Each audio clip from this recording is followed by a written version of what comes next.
کہ بہت سارے جو علاقے ہیں چائنا کے وہ جاپان نے جو ہے وہ ایکوائر بھی کر لیے تھے، کیپچرڈ بھی کر لیے تھے. تو یہ ایک تاریخی پس منظر ان میں رہا ہے. تو ان ڈیولپمنٹس کے اوپر چائنا کی بھی بڑی گہری نظر ہے. اب یہ جو ذرائع بتاتے ہیں وہ یہ بتاتے ہیں کہ جو مئی میں شہباز شریف صاحب نے چین کا دورہ کیا تھا اور وہاں پہ پاکستان اور چین کا ایک مشترکہ اعلامیہ جاری ہوا تھا، اور اس اعلامیہ میں بہت ساری باتیں تھیں، لیکن کچھ ایسے ایک دو پیراگرافس تھی جس کے اوپر ظاہر ہے اس وقت کسی کی نظر نہیں پڑی تھی. لیکن ایک اس میں 1945 کی ڈکلیریشن کا تذکرہ تھا، اور اس ڈکلیریشن میں کیا لکھا ہوا تھا، یعنی کہ دیکھیں 1945 کی ڈکلیریشن کا تذکرہ پاکستان اور چین کے اعلامیہ میں تھا، اور 1945 کے ڈکلیریشن کا جو تذکرہ موجود ہے، جاپان کو لگا کہ یہ شاید ہمارے خلاف ہے، کیونکہ اس میں تو اس اعلامیہ میں تو نام نہیں لیا گیا تھا. لیکن اس میں ایک بات یہ تھی کہ 1945 کے ڈکلیریشن میں چائنا نے یہ جاپان نے یہ کمٹ کیا ہے کہ جو تائیوان ہے یا جتنے بھی جگہ کیپچر کی گئی تھی چائنا کی جاپان کی طرف سے، وہ ان سے دستبردار ہو جائے گا. لیکن اب جو جدید ابھی جو جاپان کی وزیر اعظم ہیں، وہ ان کا خیال یہ ہے کہ اگر چین تائیوان کے اوپر قبضہ کرتا ہے، اس کے اوپر مطلب اپنی فوجیں داخل کر کے،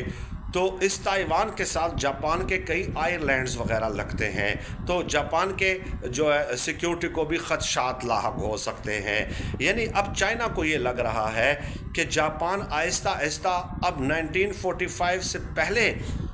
جو ان کی پالیسیاں وغیرہ تھی کہیں وہ ریوائیو نہ ہو جائیں، کیونکہ اگر وہ ریوائیو ہوتی ہیں تو ظاہر ہے اس سے خطے میں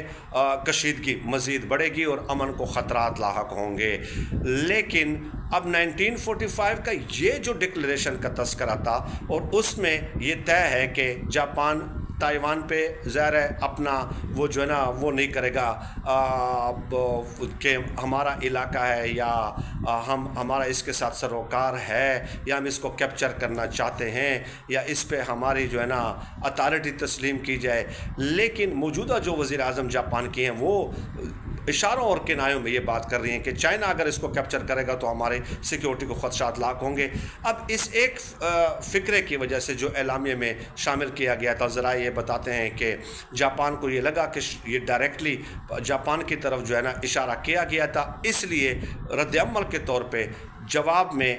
جو ہے نا بھارت میں بیٹھ کے جاپان نے مشترکہ اعلامیہ میں سرحد پار دہشت گردی کا ذکر کر دیا. اب اس پوری تمہید باندھنے کا مقصد ظاہر ہے یہ بالکل بھی نہیں ہے کہ جاپان اور پاکستان بالکل ایک دوسرے کے آمنے سامنے آ گئے ہیں، جاپان اور پاکستان کے تعلقات خراب ہو گئے ہیں، جاپان اور پاکستان ایک دوسرے کے دشمن بن گئے ہیں. ایسا نہیں ہوتا. ملکوں کے تعلقات میں ایسے بیانات سامنے آ جاتے ہیں، بظاہر کشیدگی سامنے آ جاتی ہے، ایشوز سامنے آ جاتے ہیں، ڈپلومیٹک فرنٹس پہ پھر ان کو ریزالو کرنے کی کوشش کی جاتی ہے. تو پاکستان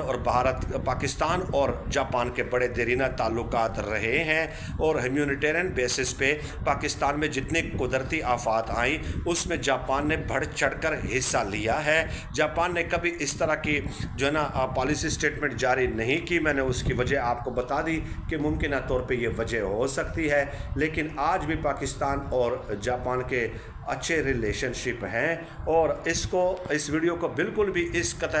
کنٹیکسٹ میں نہ لیا جائے کہ بس جی جس طرح کچھ لوگ ہوتے ہیں نا کہ